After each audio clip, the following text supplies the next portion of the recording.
Hello, I'm Robin and welcome to the Surface Pro audio side of Molten Music Technology. I have another Surface Pro to test and to wrangle into some kind of use. I've been doing this now since the Surface Pro 3. The Surface Pro platform to me was and is inspirational. It's a marvellous little format, a form factor that's just adorable, workable, usable, gorgeous in every respect. And so I've been drawn to the idea of making music on this platform ever since the Surface Pro 3. Now at that time and throughout the different generations of Surface, I've been using it in live performance for triggering loops, running video, I've been using it for sequencing, making music, but over time my interest in kind of hardware has exploded and expanded, and so perhaps the Surface gets less use than it used to as my focus has shifted, but it still very much plays a key role in all of my music making. And whenever it is that I'm demoing synthesizers in software or any kind of recording, I always come back to the Surface Pro, and it doesn't let me down. With some caveats. Those caveats being, as if you're familiar with these videos and you've been following this journey over the years, you know that a fair amount of tweaking and workarounds and fiddling about is required to get the best use out of something like the Surface Pro. The reason for that is because of the CPU architecture. Now, if you're wanting to make music, if you want to make music production, if you want to generate sound and synthesizers and do audio recording, effects, mixing, mastering, all that sort of thing, then ideally you need a massive desktop computer. That's what's going to do it best. So when people come to me and say, oh, is the Surface Pro great for audio? No, it's never going to be so, because it's not that sort of computer. So the approach you have to take is this form factor interesting to you? Is the use of touch, the pen, the mobility of it, the slightness and the gorgeousness, is that inspirational enough? Is that interesting enough for you to want to use it as a platform for music making? Because there are going to be other things out there which are going to do it better because, as I say, of the CPU. What do I mean? Well, for music production, you want a CPU that's on all the time, that's constantly running flat out, 100%, always there, power always on, ready to keep your plugins alive, to keep your notes sounding, and to make sure there's not one sense of a crackle or a glitch in your audio. That's ideally what we need. This sort of machine, and it's the same with other thin, cool hybrids and ultrabooks, they do not have that kind of processor. However, there are things we can do to poke at it, and within the limitations of its processor, there's a space in which we can be creative, there's a space in which we can make music, which will give us, I believe, enough of what we need. If you're doing 128 tracks of orchestral stuff, then no, this is probably not for you. If your projects are dripping full of effects and multiple this, that's and the others, then again, you probably need to look at something a heck of a lot chunkier. But for medium-sized projects, for sequencing hardware, for recording and looping stuff back in, for a home studio or a project studio, for making music on the go, this could be fantastic. Now again, I've been doing this many years, as I say, and every time we hit upon some very basic problems. Those basic problems being, can you get audio to work into and out of the computer without it crackling? Why would it crackle? Well, it crackles because the processor is trying to get a stream of audio in and out of its USB ports into your audio interface, out to your speakers. It's trying to do that incredibly fast, in as much as it needs to be as real time as possible. So when you play, the response is instant. We don't want that, do we? So that when you play,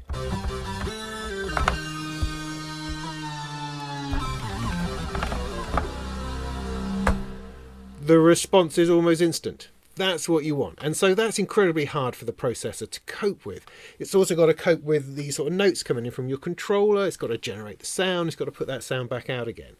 It's a lot of work for a processor to do. And as soon as it gets interrupted to do something else, like, oh, I don't know, check the weather, it loses its focus on the audio and you get a little glitch. Now, if you're using a desktop system, you can get that completely sorted, so it's never going to look at anything other than your audio. On a mobile system like this, laptops are full of rubbish running around in the background trying to do things, and it's always trying to shut the power down. It wants to save battery, and to do that, it kills the CPU as often as humanly possible. Not humanly possible, as often as machine possible. And so it's that dynamic that we're working against. We're trying to get always on, completely flowing all the time, high power, high performance, on a machine that's going, no, shut down, save battery, I must last longer. So that's the place in which we find ourselves. And it's been the same from Surface generation to generation, that there's tweaks and workarounds and power plans and all sorts of stuff you have to do. And it's all things that Microsoft don't particularly like you doing, because with the design of the Surface Pro, they've designed it for a certain market to achieve certain things, to hit certain benchmarks, none of which have anything to do with making music. It's all about productivity. It's all about writing emails, surfing the internet, watching Netflix, that kind of stuff. And so when we start messing around inside to try to tickle out more performance, more power, to turn off the power-saving bits and pieces, they don't really like that very much. And so Microsoft have also been on a mission to remove our ability to change too much.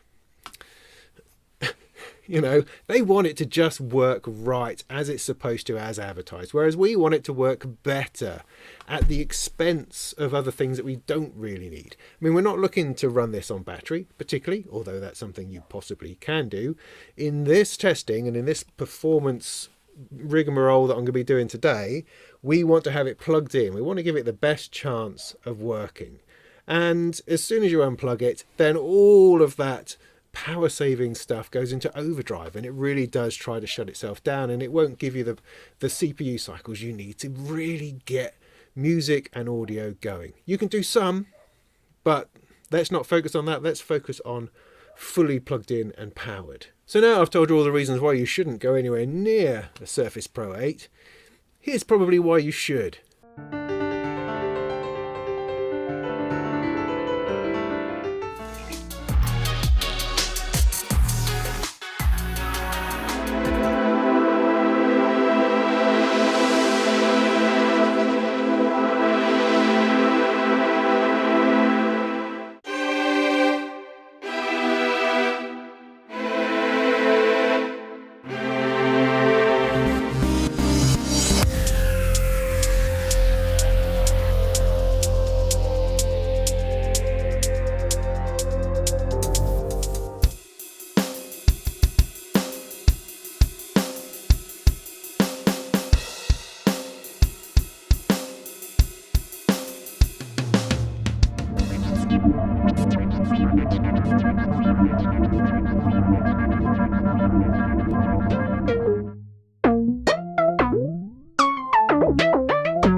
So that's what we want, a bit of music coming from the Surface Pro.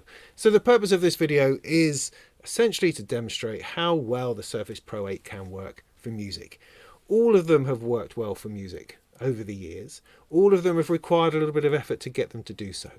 So this video will demonstrate what it can do, what effort is required to make it do that, and hopefully within here somewhere I will be able to demonstrate the potential of this machine for you, for your projects. And you have to remember that what I'm doing here is on my machine here with my bits of gear in my situation, and your situation may vary. I'm not able to tell you whether a particular plugin will run well on here. All I can tell you is what I've run and show you what I've run, and hopefully from that you can extrapolate an idea, a concept about whether your sorts of projects could run well on here. But first, the specs. This Surface Pro 8 is an i5 1135 G7. That's a catchy name, that is. Yes, that's the CPU that's inside. It's an Intel-based i5 processor. Now, when you go to buy a Surface Pro 8, you can choose now between the i5 and the i7. Now, historically, I've always chosen the middle one, which tends to be the i5 model with 8 gigabytes of RAM. The reason I've done that is several reasons, I suppose. The main one being that I'm trying to find value for money, because these are not cheap devices. And when you go to the i7, it does get very expensive very quickly. However, the i5 8 gig tends to sit there just at a slight sweet spot for value. Other reasons as well. 8 gigabytes is actually plenty of memory. I've got a problem with that. Although, strangely, because of the way they've shifted the specs a little bit, with the Surface Pro 8, I've gone for the i5 with 16 gigabytes of RAM. Because the i5 8 gig seemed to be the bottom entry-level version. So I thought, well, I better get one up. And so went for the 16 gig version. Although that's not really going to have any impact at all on the sort of thing that I'm doing, because I never tend to use up that much memory anyway. It is always the CPU that's more important in this respect. In which case, why not go for the i7, I hear you ask? Well, the reason for that is, well, first of all, I started off with the i5 and I like the continuity of that. But what I've found listening to other people who have i7 Surface Pros is that they tend to get hot. Now, when the system gets hot, that's when we run into all sorts of trouble. That's when the processor wants to shut down. That's when fans kick in. The whole thing gets noisy. And so actually, if you go for an i5, you're less likely to run into temperature problems, and so you're less likely to run into cooling problems and fan noise problems and the whole thing with the processor shutting down. So funny as though it seems, an i7 is probably going to suffer from those problems more than an i5. However, yes, absolutely, an i7 is a bigger, better, faster processor and should give you more headroom and more room to run stuff. Just be aware that it's also hotter and more noisy. And so back to my Surface Pro 8, which is an i5 V1135G7. It's a quad-core system, and it can run from 2.4 gigahertz up to 4.2 gigahertz. That's going to be very important once we start testing it. It's also Windows 11, which it's all right. Windows 11, I don't seem to have a problem with it. They've once again shuffled stuff around and taken stuff out, so you can't really get to perhaps the things we used to. But the question becomes, do we actually need to? The shell of the Surface Pro 8 is based very much on the Surface Pro X, which is the one they released a year or two ago, as opposed to the current range or the previous range of Surface Pros. I have the Pro 7 here. And I'm sure it's really easy to see the differences. But essentially the shell is different. It's curvier, it's got a nice sort of rounded edge to it. Some of the buttons have moved around from where they once were. And of course, where you once had the pen magnetically attached to the side, which I've always liked that. Now we find it hidden, if I left it in there, within the keyboard. So this flat pen fits in the slot and gets squirreled away, so you're never ever going to lose it. You'll also find that you're never ever going to use it, because once it's squirreled away, it becomes less obvious and you forget about it. The other thing is that this is slightly chunkier, because this is in here. Get it out without breaking everything.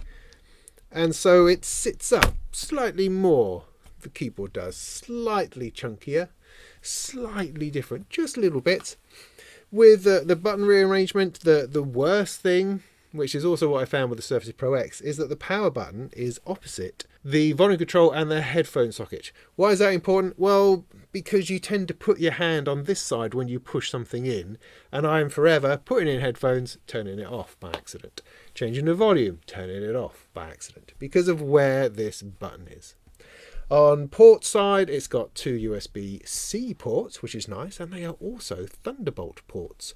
We will look at that a little bit later on, so I do have a Thunderbolt audio interface, and I will plug that in, and we will try that out alongside the USB audio interfaces that I'm using at the moment. In terms of the screen is gorgeous. It's the best looking, best toned screen I think that I've ever seen on the range. It is really nice. The bezel's slightly narrower down this side.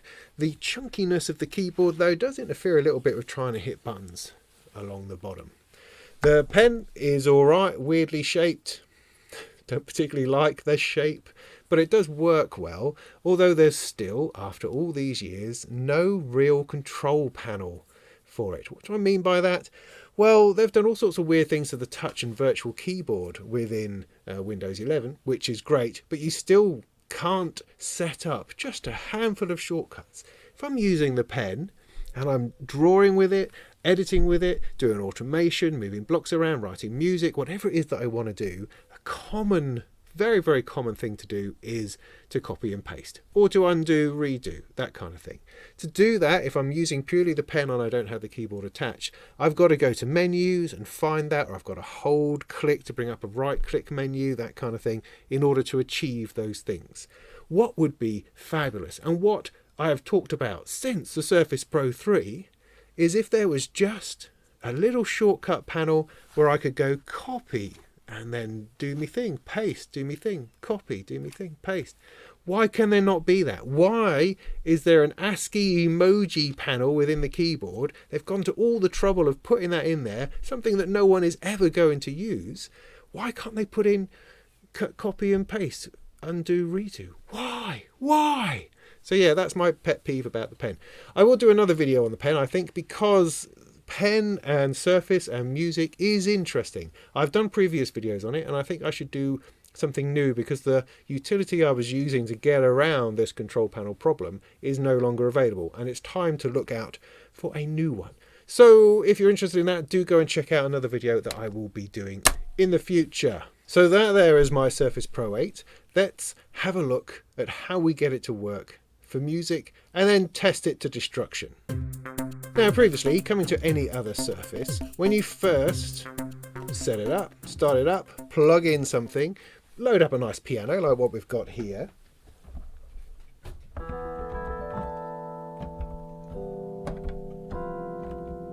you would get crackling. Yes, you would. You'd get crackling. Out of the box, you'd get crackling, which is, as I spoke about before, it's about the processor not really being fully engaged with the operation of running this piece of software and being able to generate the sound and get it out of the USB audio interface quick enough to get it in a perfectly glitch-free stream. It's always been a problem, easily fixable, but it was always there as a problem.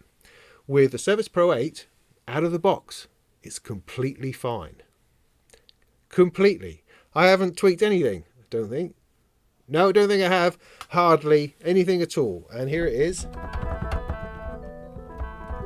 Working completely fine. One good test is to use the Arturia piano. And to get the old sustain pedal on.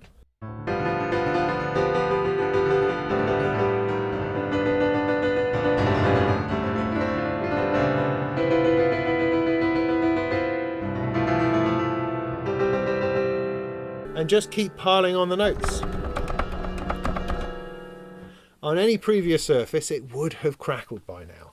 Now you might have noticed my little sidebar here. This is called the sidebar CPU meter, and it's just giving me an indication of what the CPU and RAM are doing. Also the temperature and the clock. And those things are very, very important. And although those are moving about, it's had no effect on the audio stream at all. And this is brilliant. So the first thing we're going to test is the DPC latency within the machine. This is usually one of the best ways to show problem drivers within a system. It's called latency monitor, and what it does is runs a whole bunch of tests to see whether the CPU is behaving and whether the system itself is any good at doing audio. It's just an indication. It's not perfect, but it's a good indication of whether your system is going to have any chance of starting off. Because there's this misconception, right? There's this misconception that if you've got a fast processor, then you're going to be fine. And that's the wrong way to look at it. You can have the fastest, most super power processor in the world, but if there's a driver in there which is poking the CPU going, oi, I need to check the network, or oi, I need to check the weather, or oi, there's an email. It doesn't matter how fast your processor is, the processor will go, oh, right, hang on a sec, and we'll go over there to sort that out and drop the ball as far as the audio is concerned. It happens all the time. I've tested immensely powerful laptops which can't do a single note. Can't do a single note without crackling until you've tweaked it and sorted it out. And the latency monitor piece of software will often demonstrate the driver that's causing the problem, and it'll give you a good place to look. With a Surface Pro 8, it's all in the green. It's completely fine. You don't often see that. Now, I've been searching around the old internet for tweaks for Windows 11, and I can't really find any. Well, at least I can, but it's the same old boring old tweaks you see every time. People say, oh, don't run stuff in the background. Oh, there's a good idea. Uninstall things you don't use. Oh, all right, thanks very much. Turn off the weather. You know, I'm not even going to do that.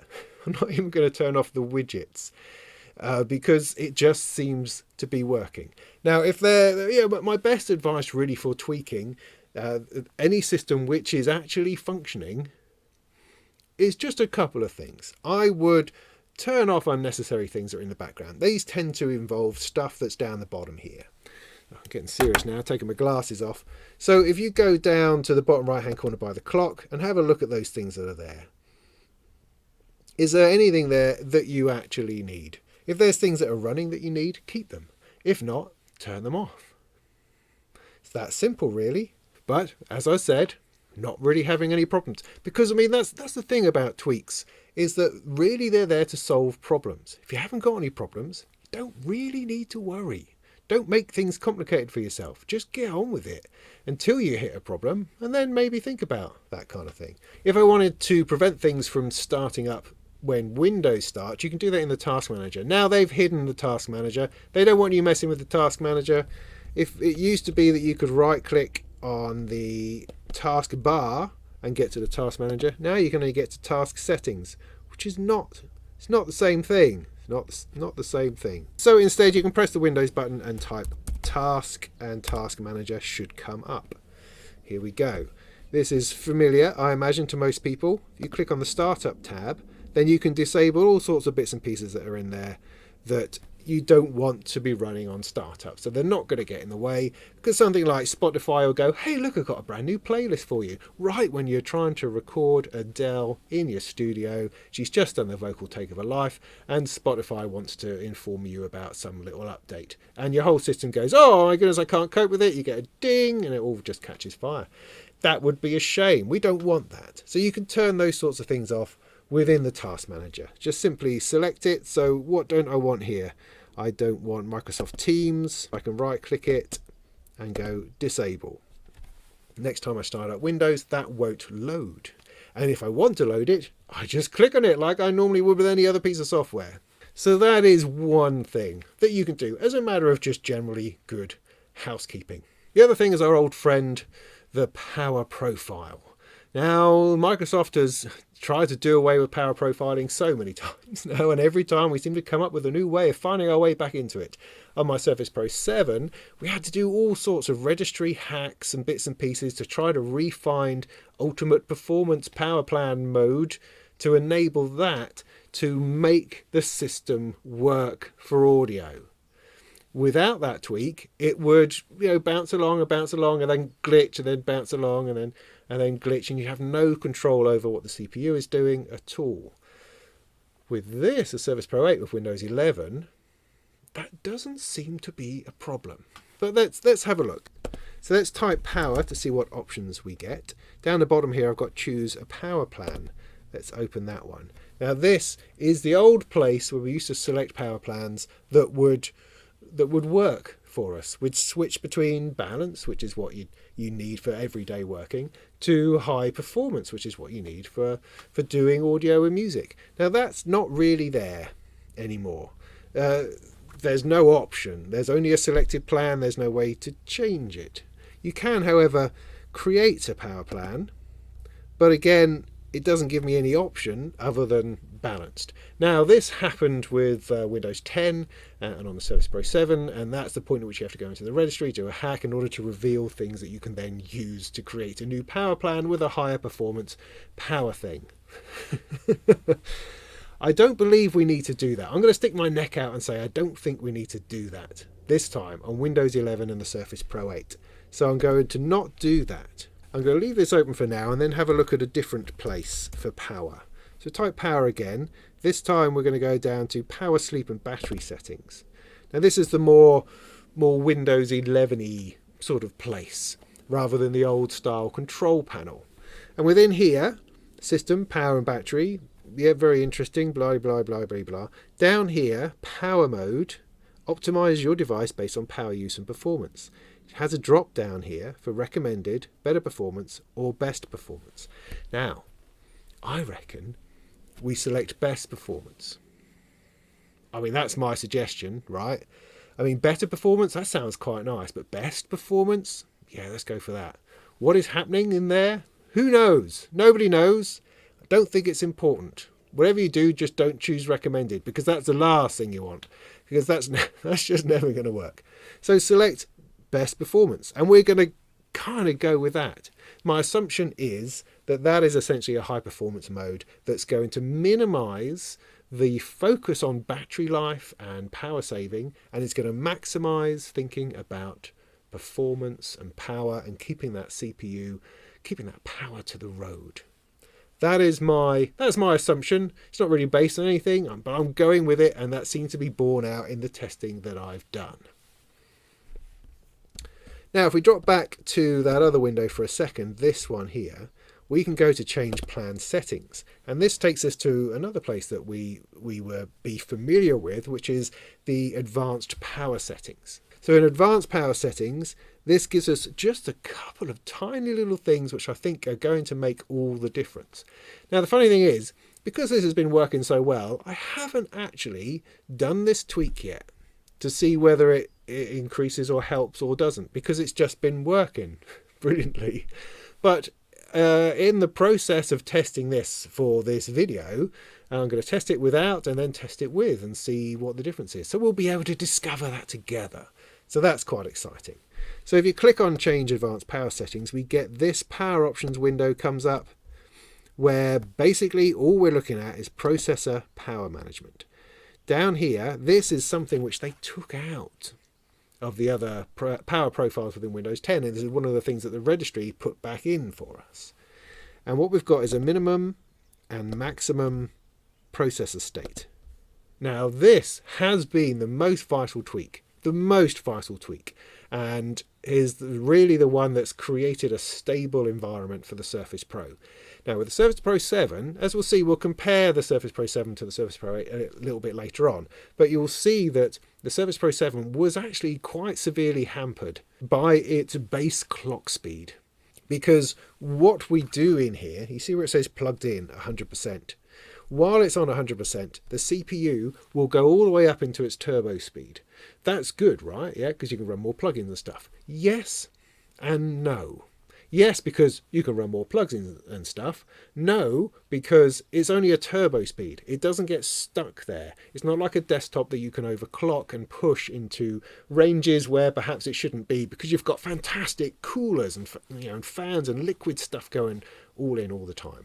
With this, it has to work to its thermal profile, which means when it gets too hot, the processor's going to clock down, and there is nothing you can do about that. So when you have the processor set to 100%, you've got all of that range available, which is great. But as it goes up into turbo mode, if you try to keep it there by loading on plugins, it will get too hot and it will close down and your project will crunch and crash. That is not what you want. What you want on a system like this is consistency, is amount of power that you know is always going to be available to you. So what you do is you reduce that to 99%, and that effectively cuts off the turbo and makes the CPU run flat at its base rate. Now, on the Surface Pro 7, that was a disaster because its base clock was like 1.3 gigahertz. However, 1.3 gigahertz all the time, all day, no problem, never ever going to crash, never ever going to go anywhere.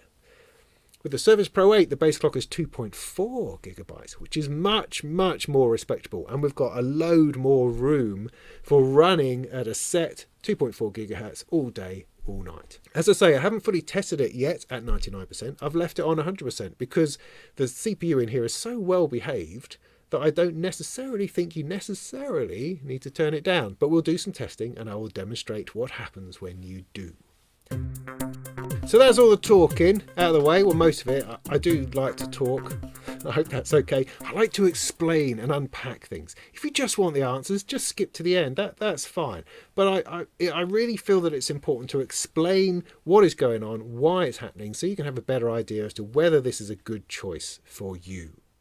So now we're going to get into the testing. I'm going to be doing several different sort of tests that hopefully give a different amount of load to the computer, do a different kind of scenario so that you can have a broader idea of what's possible. I will be using DawBench from DawBench.com, which is a fantastic utility which lets you do a benchmark of your system running in a piece of software in a DAW like Reaper. I'll be doing some other more sort of musical tests as well, something in Studio One, something in Bitwig. I'm going to do some tests with virtual instruments and load them up in that fashion. I'll also do comparisons with the Surface Pro 7. I'll set them side by side to see how much more this can do than that one. And I'll also try out some different audio interfaces. So I have a Claret, which is a Thunderbolt audio interface, and I've got a few different USB ones. This particular one is the Mini Fuse from Arturia, which is quite alright. It's quite decent. But one of the other mystery things about computers and USB and audio is that the quality of the drivers has or can have quite an impact on the plug-in counts that you can run, on how much pressure it puts on that CPU to get the audio in and out. So a good audio interface with great drivers can actually allow you to do far more tracks than an audio interface that has slightly crappier drivers. So let's start with DawBench, let's start with Reaper, and let's see if we can compare that 100% and 99% CPU and have a look and analyse what it is that the load's doing, that the temperature is doing, and the sort of plug-in counts that we're getting. All right? So this is the DawBench project open in a DAW called Reaper. What you have in the DawBench project is a little 8-track song. And running alongside that is 40 tracks of sine waves, which you can see here. Or at least you can see the tracks of them, the mixer tracks. We're not listening to the sine waves, they're just there to run through the plugins so that the computer has something to crunch on. What we're listening to is a little 8-track project that isn't affected by the plugins whatsoever. But once that project starts to crackle, we know that we've reached the limit of the plugins that we can run. Let's load it up till it's just about on its edge and see what it is that the processor does. The other tool we have at our disposal is a little graph, which I will set going, which can have a look at the clock, the temperature, and also the load. And also we can keep our eye on it here. So far, I think I've already got 70 plugins loaded. Now, let me tell you, that's pretty good. For this kind of system, for this sort of processor, that's all right, that is. And when it's not playing back, the processor really doesn't have anything to do, so it's fine. Although it's loaded up, it only really gets its teeth into it when it's in play.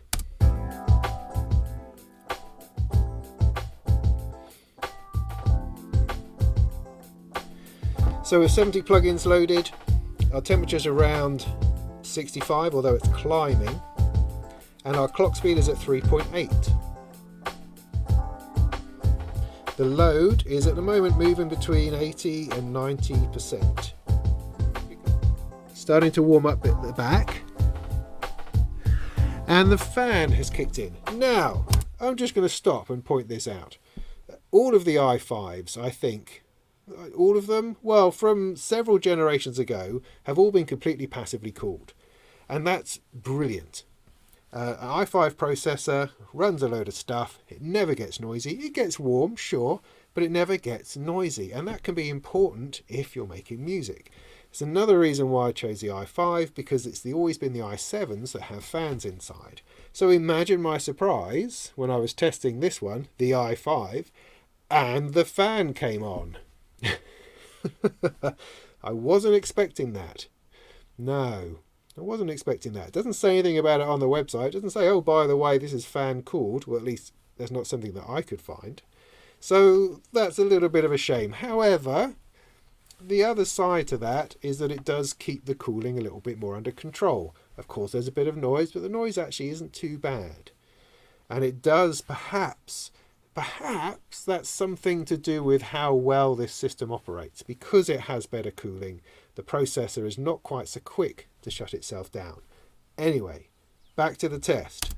So now that the fan has kicked in, the temperature is probably going to stabilise. I mean, it still seems to have a little bit of an upward trajectory, but on the whole it's going to be kept under control. So in order to force the issue at this point, probably going to need to add a couple more plugins to see what happens. So now with 75 plugins, the graph has changed a little bit. The clock is still fairly steady. Temperature is now up to 78 degrees. The load is up to about 96, 95. So it's really close to the maximum that it can handle. What's really great about what we're witnessing here is the stability of the processor. On previous Surface Pros, that temperature, as soon as it hits about 80 degrees, it just plummets, and you get all sorts of crackling along the way, and then it never recovers. It just goes all over the place. At the moment, this has been consistently good all the way along. Even though the load is up to 95, 96%, the temperature is up to 80 degrees. It's gone above 80 degrees now.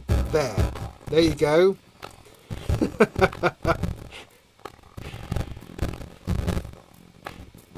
See, very interesting. This is the first time I've pushed this test all the way through. And so it hit 81 degrees and then it thought, sod this is too much. I'm going to need to clock down in order to cool down. So what's happened is that the processor speed, the clock, has dropped to 3.5 gigahertz. And now things are, of course, hit 100% because it was already at 95, 96% at 3.8. So now that the clock has dropped, the load is now 100%, and the whole system is pretty much screwed at this point. Okay, got it to stop. Phew! And what I can do now is go through and take out a bunch of these plugins. Now we're back to good playback again. So I'm now back to 66 plugins. So down a little bit further than what I was to start with. Now this is our graph from before.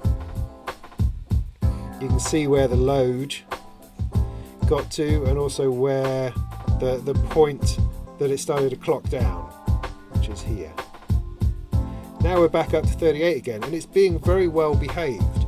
So what I'm finding is that if you can keep the load between around 80%, keep the temperature under 80 degrees, then you're going to have a pretty happy time. So let's have a look at changing the processor so we can restrict it out of turbo mode and have it running just at the base frequency. Because what that will do, I believe, is it will stop it overheating. It'll always give you a consistent space in which to run plugins. However, the clock speed is obviously going to be lower, and that's going to have an effect on the number of plugins that we can use. So for this, you go back into your power options, and you put the 100% for minimum and maximum processor state down to 99. At this point, your clock should stay at about 2.4. Let's put Reaper back on again, load up without any plugins, and see how it does. So I'm nearly up to the first 40. So that's 50 plugins. We're now up to 98%, 99%. It's just about holding that together. It's still rock solid at 2.4. Temperature is around 55. Okay, bringing that up, just tipped it into 100%. But as you can see, the processor speed is absolutely constant the whole time. What I probably need to do is just take out one plugin and it will put itself together. maybe 2 just to be safe. We're now on about 98%. Temperature is looking pretty flat, looking pretty stable.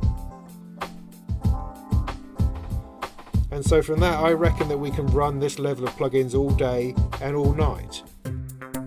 So there we go, that's interesting. Well, at least I find that sort of thing interesting, and that's why I'm talking about it. So that in essence is the nature of the Surface Pro platform, in that you can run plugins up to a point, but once the processor gets too hot, it then has to clock down, and that can ruin your project.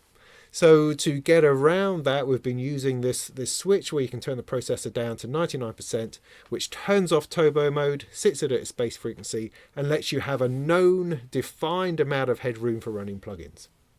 You know that you'll always be able to run that many plugins, that you'll always be able to run that sort of size of project, and you're not going to have a problem with the processor clocking down. On the Surface Pro 8, it leaves us in this slight quandary because it's so well behaved that it's running well in turbo mode, which makes you think, I could get another 20 plugins. If you think 50 to 70, you're getting nearly another 50% more running it in turbo mode than non-turbo mode.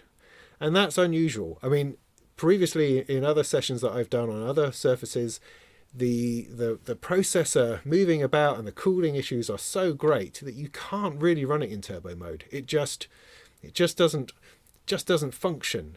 And so you have to run it at base frequency, and that of course applies this sort of plug-in limitation to it. But you have to weigh up the idea of whether you want a known situation or a bit more of a free-form situation. Now, I have more tests to do, which I'll get into in a minute, and what I'll probably do is do them in turbo mode to see what happens, and if it's a problem, if it's constantly moving about, then drop to non-turbo mode to see what sort of difference that makes. That'll be the plan, I think. So it's a new day, and I'm looking a bit of a state, but hey, let's continue with our testing, and this time I'm going to look at virtual instruments. We're going to start with Bitwig and a kind of a classic virtual instrument polyphony test that's developed over the years, but is one that I feel gives a half decent representation of what a system could do as you add more and more polyphony to many polysynths playing all together at the same time until you hit that point of crackle.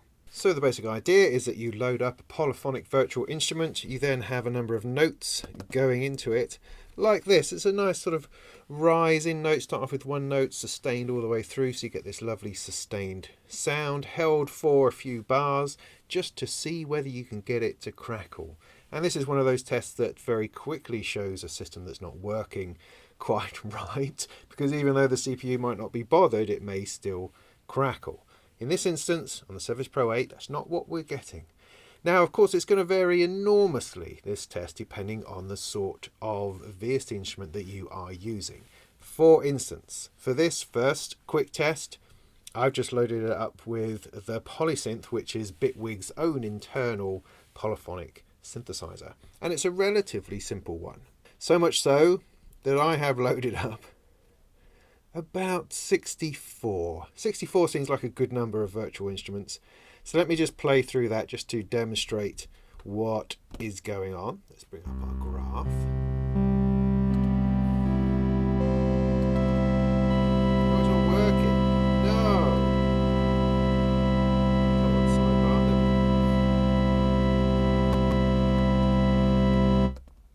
sidebar. Did you hear that crackle at the end? See, it's interesting. It took a little while to get there, but then just by the end, it started cracking up.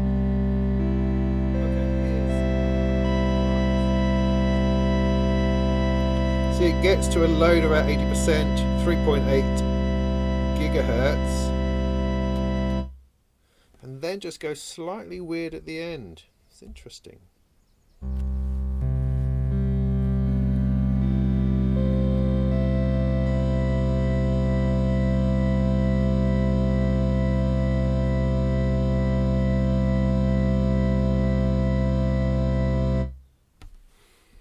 See, it's also capable of doing a perfectly happy pass. So, you know, we've got variations in here. We've got a little bit of of wobble just at the end, so perhaps this is around about the limit of this system. It is pumping up above 80% load, which is probably the point that you're going to want to stay a little bit shy of, because ultimately you don't want to be running a system at 90% or anything like that. It's also interesting how with DawBench you're able to run the plugins up to about 95% without any problem, but sustained notes from a polysynth, it's just a different thing that the system has to cope with, and has to cope with it over time. So it's good to do a variation of tests just to get a better idea of what this machine is capable of. However, you're unlikely to be ever using Bitwig or any DAW with 64 instances of the same synthesizer. So it's not a particularly real test. So let's do a variation of this where we use lots of different synthesizers. So this is the same idea, but with different synths. So I've got the polysynth in there just as a starting point. I've then got the DCO 106 from Cherry Audio. I've got the Jupiter 8 from Arturia. I've got Contact because most software synths run purely on CPU calculation, whereas it's also good to include some sample-based instruments to give the drives and memory something more to do. So with Contact here, I've loaded up the string ensemble. I've then got the Weird Abyss, just for something a bit different. I've got a piano from Arturia. I've got favourite synth of the week, the OBE from GeForce. And then finally I've got the BBC Symphony Orchestra via Spitfire Audio for a bit more sample action. So let's try these. I'm not expecting to get anywhere near 64. You know, I'm imagining maybe 16 to 24 if we duplicate these as we go. But let's just start off with 8 tracks, 8 different synthesizers, and see where the CPU gets to.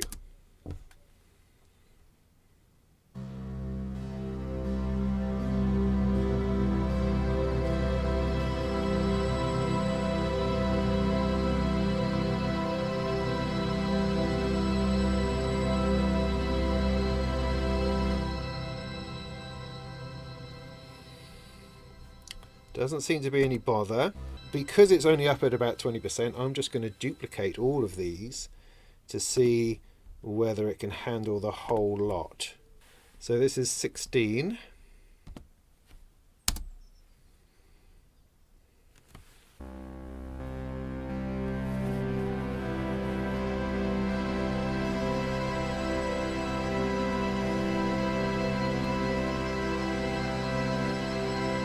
So the load, yeah, is up to like 45%. The clock, though, is staying relatively low. Right, let's duplicate again.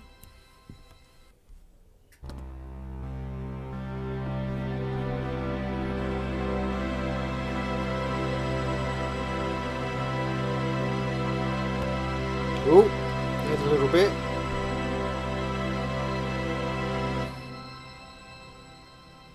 The processor seems to be sticking up there. It's not wavering, which makes me wonder where the click is coming from.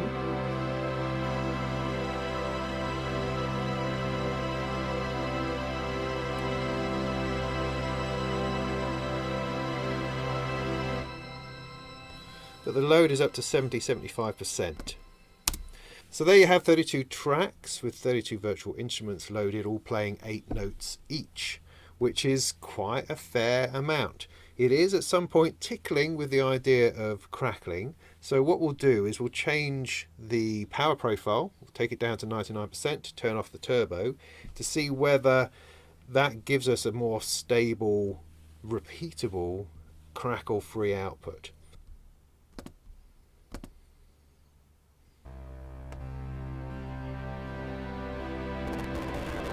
Okay, no, it's not going to work. So let's delete those ones.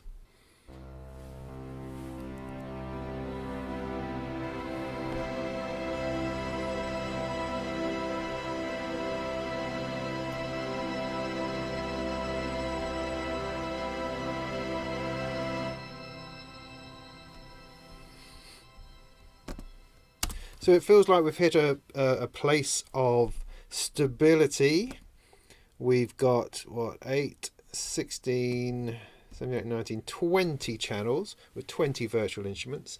Comparing that to we had in a region of 32 when we released the processor. But, you know, again, it's this balance between, I know I can run all of these at 2.4, whereas at 3.8, whereas in turbo mode, there was doubt exactly where the crackling was going to occur, whereas with this I can predict it much more easily. Running a smaller project, running a smaller amount of instruments, but I can be sure about how it's going to work within the project. Whereas with turbo mode engaged, it can become bigger and you're going to push your project larger, but then it won't always be able to run crackle free. These are the things we're trying to work out. Okay, a slightly different test, virtual instruments within Studio One. This was a bit more of just a free-form playing of some chords, which I hope isn't too terrible. At least my timing in the drums, I have to say, in this particular test is spectacular. But I threw it together, added in virtual instruments just to see how far we could get. We've got a similar range of stuff. We've got the DCO 106, we've got the OBE. This time I've got a Super 8, which is a native instruments synthesizer. I've got the Symphony Orchestra again, Sound Paint, which is a great sample-based piano. Got that running in there. Got the Jupiter. And also I've got a version of Reason running in here as well. So a slightly different setup. Let's see how that fares.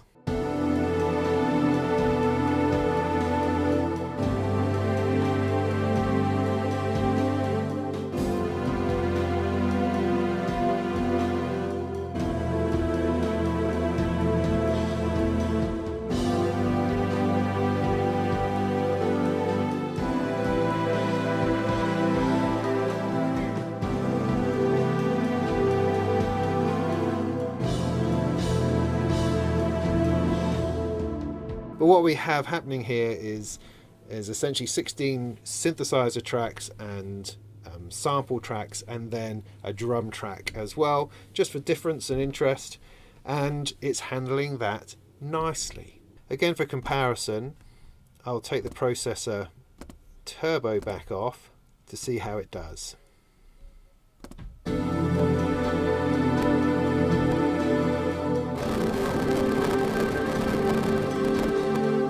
See, I've now cut it down to 11 tracks in total. The load is not really going above sort of 40-50%, and it's handling that perfectly.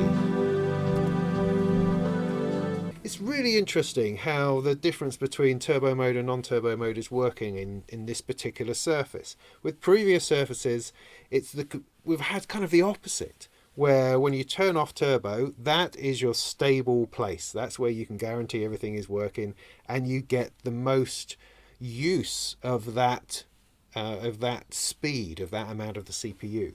Whereas here we're finding that when the load gets to 50+%, it's starting to crackle. Whereas when you engage turbo mode and it goes all the way up to 3.8 and around about, you're getting far more use of more of that processor. Far more plugins running all at the same time. That's very, very interesting. Slightly different test in Studio One. This time I've got an 8-track project of vocals.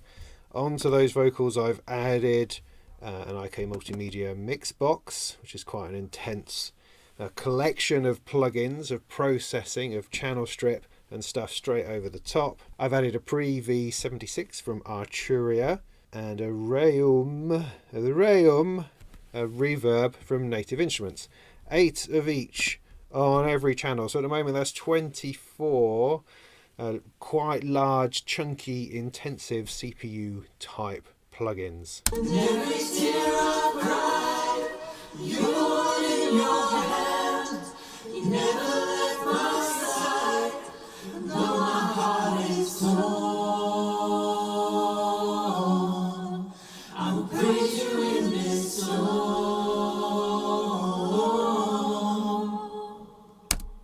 It's handling that without too much bother, and this, as you can see, is in non-turbo mode at 2.4 gigahertz. I'm going to add a line of analog delays to that. This is the PreSonus analog delay.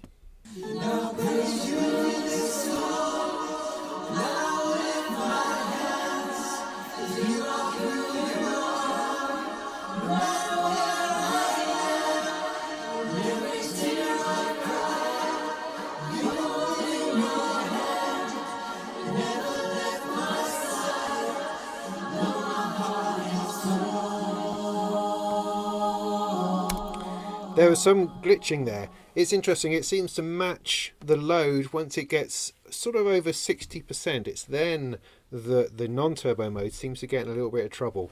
And it's interesting because unlike other tests where you're just testing something very ordered, we've got the vocals are kind of all over the place doing different things, and so the plugins are reacting differently to that, and so you get situations where the load is suddenly increasing because it's dealing with a lot of different stuff at the same time. So let's unleash turbo and see if it fares any better.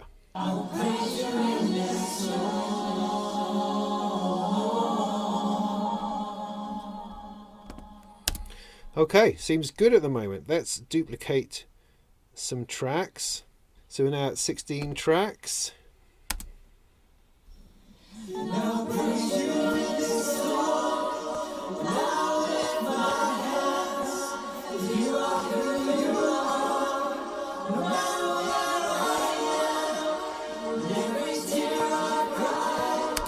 You can hear there's clicking starting to come into that.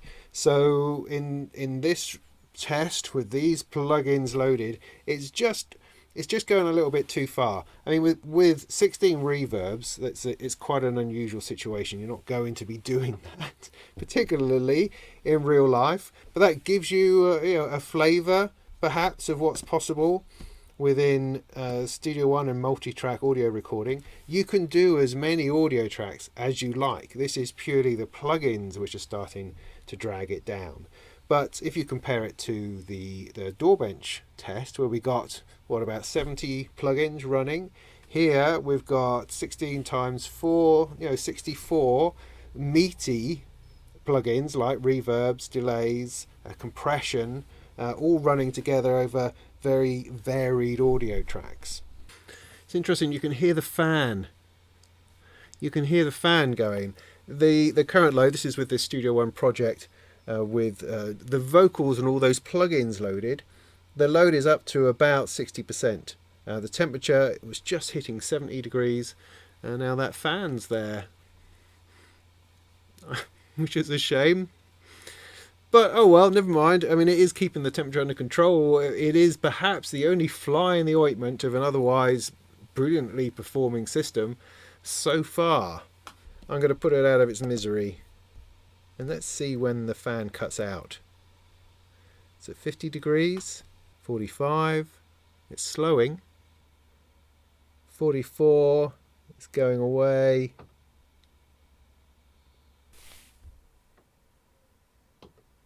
So it's still there, but it's pretty much inaudible now when it comes down to about 42 degrees. So can it do live recording with effects? We brought down the rain and the Indian summer through. In the morning you'll be following a trail that's there plain to you. You ain't calling me to join in an unspoken for anyway.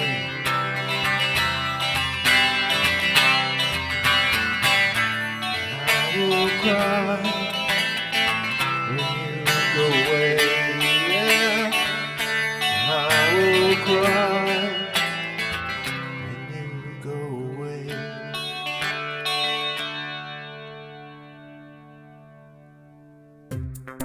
Right, the last section of this huge opus, this epic test on the Surface Pro 8 is going to be a couple of comparisons.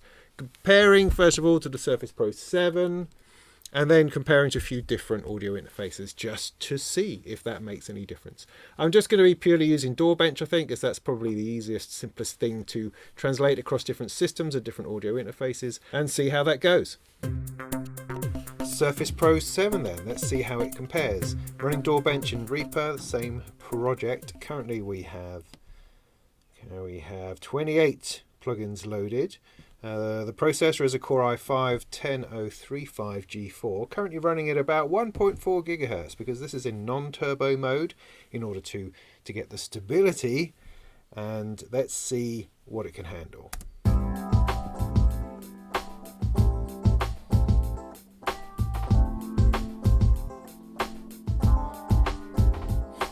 Now the low, as you can see, is on about 100%. It's just tickling 100% on 28 plugins. But because the temperature is still very low, it's not going to do anything. It's not going to waver. And that's the good thing about the non-turbo frequency, certainly on the previous Surface Pros, is that you can use almost every single cycle and it will be pretty much there, rock solid. So that was 28. 28 is the number. So let's release the processor into turbo mode. So now the clock speed has jumped up to 3.2. Let's see how many more plugins it allows me to run.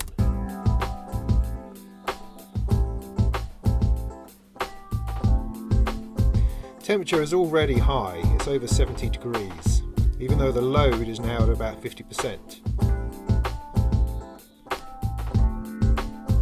So the problem we're going to get is as that temperature starts to go up and gets above 80, it's going to want to shut down.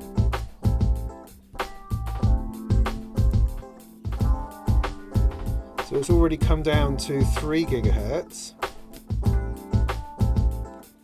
It's still holding it together. But again, the clock has dropped and I've got a glitch. So what we see is as the temperature rises, gets a little bit too far, it starts to drop the clock, as expected, but then it just drops so far that you can't keep the stability within the project. And you'll get an occasional glitch. As it's bouncing around, you'll get an occasional glitch.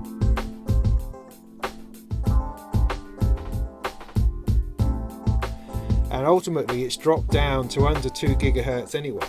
So even though the processor is unlocked, it's not giving you much more than what you get at the base frequency. Back to the Surface Pro 8 then, I've currently got 40 plus another 46 running. I'm on non-turbo mode, so it's running at about 2.4 GHz. And it's up there at 90 to 95%. Temperature is fine.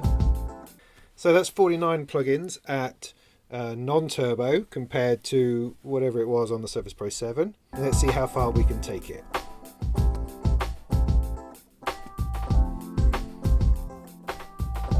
This is 73 plugins. It's at about 96, 97. Temperature's just gone through 70 degrees.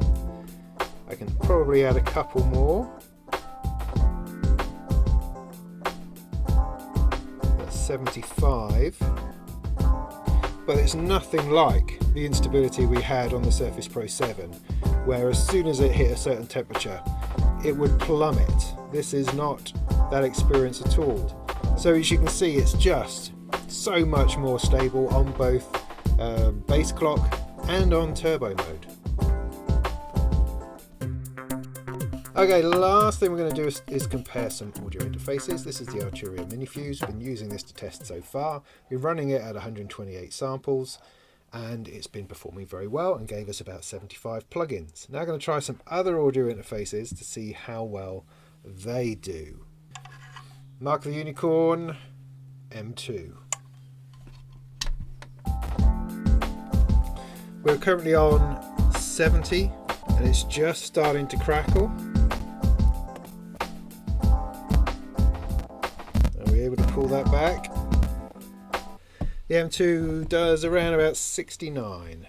Let's try the Presonus Revelator. So again, 70 plugins.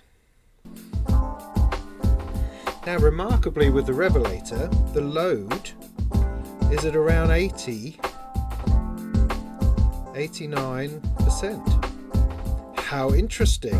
Kudo, let's add some more plugins.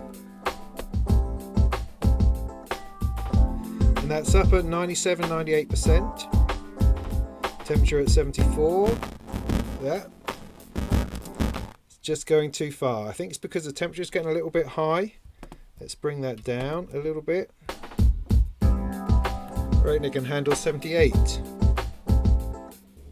And then we're going to try the Claret Focusrite Thunderbolt audio interface. This one requires power.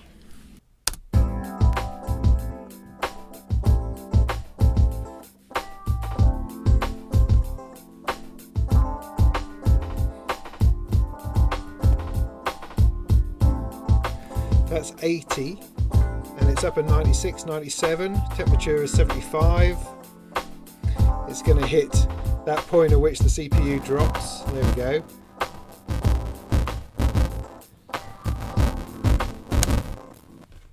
But it was up there at 80 plugins for a moment or two before the temperature got too far. So I bring that back down to 75 again.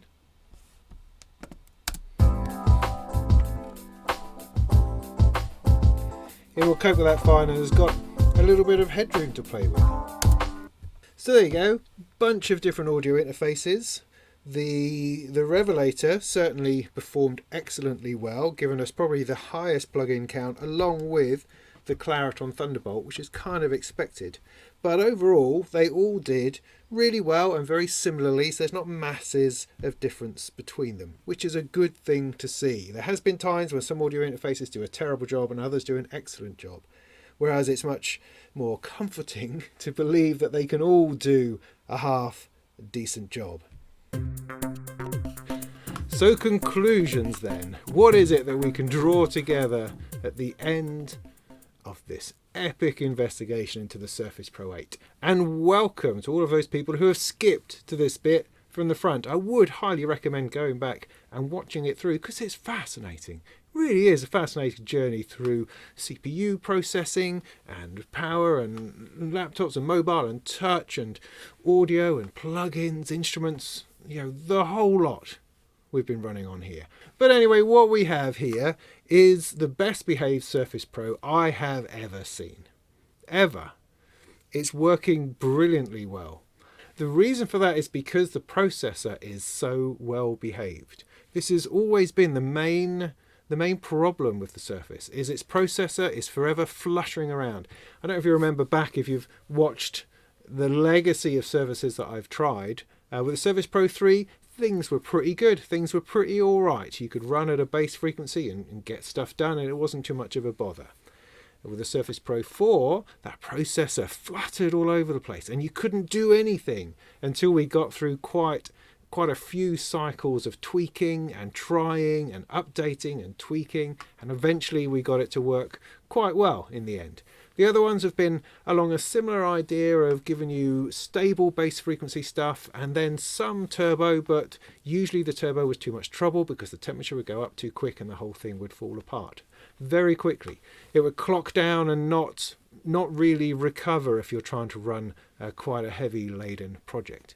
With the Surface Pro 8, things have changed, and for the better. And it's so good to have a system which just behaves itself. I'm not having to go through reams and reams of security updates and trying to dig down to find that particular tweak that's going to help in our situation. Instead, we have a processor which can run at a relatively high 2.4 gigahertz base frequency. If you just want to not bother with having to worry about temperature, without having to worry about overload, then just stick it the non-turbo version and you can have a completely stable, relatively powerful Surface Pro platform. But if you release it into turbo mode, that also behaves itself. Rather than wanging itself all over the place like it has in the past, it goes up to about 3.8 and more or less sticks there. Which is great.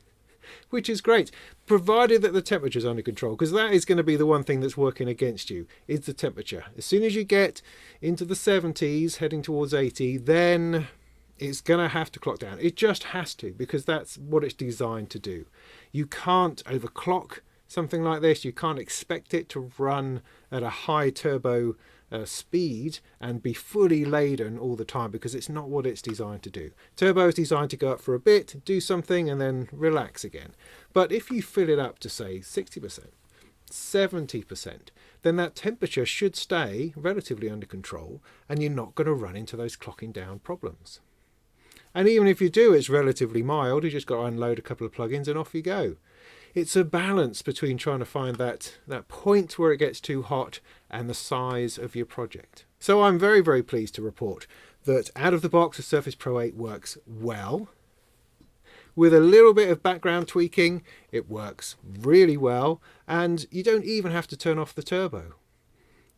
It's great. You've just got to watch that temperature. That's the only thing you need to be concerned about. So if you hear that fan kicking in, maybe think about backing off a little bit. It was interesting trying out the different audio interfaces and seeing that there wasn't really a massive difference between them, and in many ways I'm disappointed that the Moto M2 didn't do as well as I thought. I thought that was the one that always did really well. However, the Revelator did surprisingly well in that, so well done PreSonus on that one. But I hope that was a useful little diversion just to demonstrate that different bits of hardware can work with it. It was also interesting playing with the audio tracks, the vocals, and adding plugins to that. That gave us a very different view than running something like DawBench. DawBench is brilliant. You should always use that for measuring how well a system is doing. It's a great tool to use, but you should also look at things differently, because it's not a particularly real world situation.